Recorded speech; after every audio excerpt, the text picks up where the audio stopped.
Hello everybody, I'm starting a new video series, and this video series is going to be called Narratives for Truth.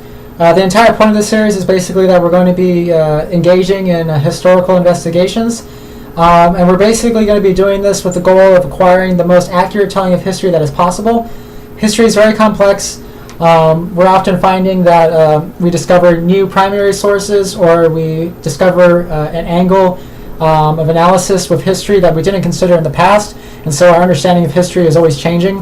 In addition to this, things such as politics often influence how we tell our history. So it's just generally a good idea to reanalyze our past. Additionally, our history makes us who we are. This is a very obvious statement, but I mean, like, it forms our national identity. It determines what ideas flourish or die off in our society. It determines who we are as individuals. It determines how we relate to each other and how we relate to foreign entities. So it's generally a good idea to understand who we were so that we can have a better understanding of who we are. And that gives us more power over who we are in the course of our development. In this particular episode, I'm actually going to be talking about the Quakers and the American Revolution. In particular, I'm actually going to be talking about how the Quakers were persecuted by the American government. And I'm actually going to be arguing that persecution showed that the American patriots were unable to live up to the ideals that they established the revolution on through the American Declaration of Independence. But not only this, but they actually took measures that were very similar to the tyrannical ones of Great Britain. So they were hypocrites in a sense. So before we go into establishing our judgment of the Quakers and those who persecuted them, we need to understand what the beliefs of the Quakers were. Now, I'm going to be providing all of my sources at the end of this video or down in the description. But the first source we're going to be looking at is an amalgamation of announcements from various Quaker representative bodies between 1775 and 1777. And since these emanated from these representative bodies, they had a lot of authority over what the general consensus was amongst Quakers. So the first thing of note in this document in particular is that the document establishes that the Quakers were pacifists, and that they were a Christian group that based all their beliefs on Scripture. They even based their belief on government through Scripture. They argued that God and God alone had the authority and the ability to depose or to establish authority and kings. So humans had no business whatsoever in altering government, at least when it comes to who has authority. And that's basically the divine right of kings. So not only that, but the document also establishes that the Quakers were very serious about their pacifism. Not only would they not engage in combat roles, but they wouldn't engage in any actions that they perceived as inevitably resulting in violence or the deterioration of relations between the colonies and Great Britain. So they wouldn't pay taxes to the colonial government after a certain point in time. They wouldn't take public offices. They also would not comply with attempts to requisition resources for them or to get oaths of loyalty to the states. So they wouldn't do any of that. They're very serious about this. In fact, once a general consensus was reached that the Quakers were no longer going to partake in colonial actions against the government of Britain, they actually started to excommunicate some of their members if they continued to take actions that would basically support the culmination of violence. They basically said they would disown them. So it was very serious. They basically also wanted the colonists to utilize peaceful measures in order to air their grievances. The Quakers actually agreed with the colonists that Great Britain was being unfair to them. And they actually supported them for a time, the non-importation agreements that came out after the issuance of the Stamp Act. After the issuance of the Stamp Act, there was actually a large number of Quaker merchants in Pennsylvania that partook in that action. They were actually deeply involved. But around 1774, the general consensus among Quakers solidified to where they agreed that we're not going to take part in these actions anymore because this is going to result in violence. Additionally, the Quakers were loyalists in the sense that they believed that they owed their fidelity to the king not only on a religious level but on a legal level. They believed that it was the law to give their fidelity to the King of Britain.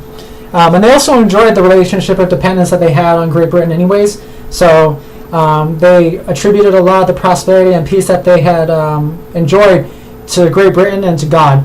So it just didn't make any sense for them to break away from Great Britain, and it was also against their principles to support any actions that would result in them breaking away.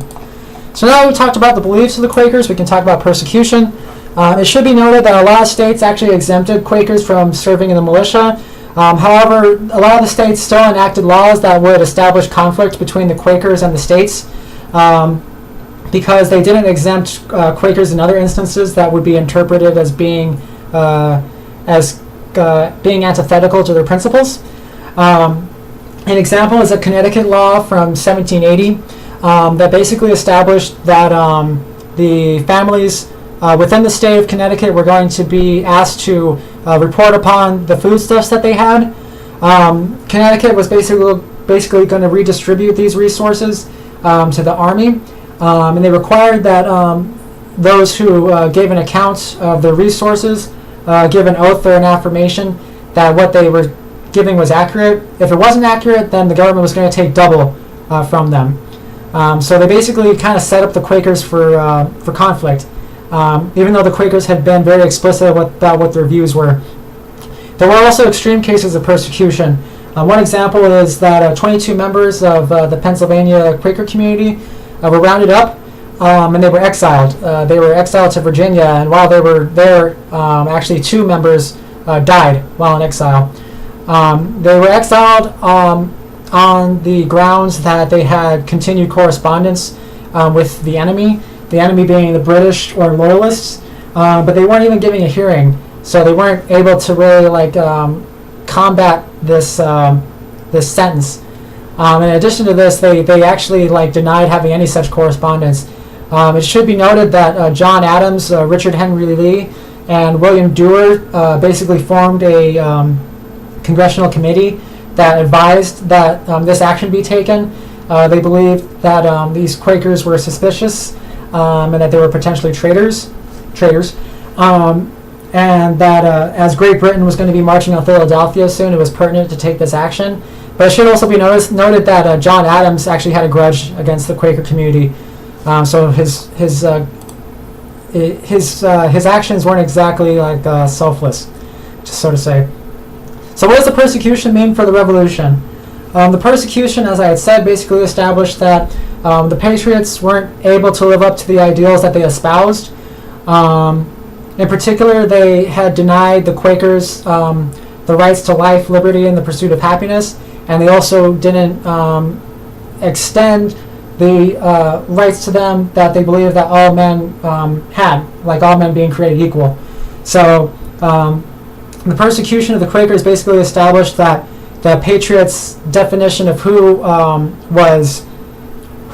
had access to these rights was up for debate, and this was probably also a red flag of things to come. It was kind of showing that American society was going to be kind of exclusive into who did and didn't have rights. Now, it would be understandable if the Quakers were actively trying to undermine the American government, but they were neutrals, and like I said, they were like loyalist light at most, because they owed their loyalty to the king, but they didn't take any actions that would, undermine the American government, other than that they refused to participate. They actually wanted to be more autonomous. They wanted to be an autonomous community within American society. Additionally, as I said, in regards to how they denied life to certain individuals, we can take into account the 2 members of the Pennsylvania Quakers who died in captivity, and they denied liberty to a lot of these Quakers and the ability to pursue happiness, because the ones that have been exiled weren't able to pursue their own interests, and a lot of Quakers had resources taken from them or were penalized for not complying with the government, even though they didn't recognize the government as their representative body. So in a sense, it was almost like they were taxing them without representation as well, only they were taking actions that were more serious than that. Additionally, they quartered troops in some Quaker homes, so that should be noted. So just as Great Britain had done that, so did the Quakers.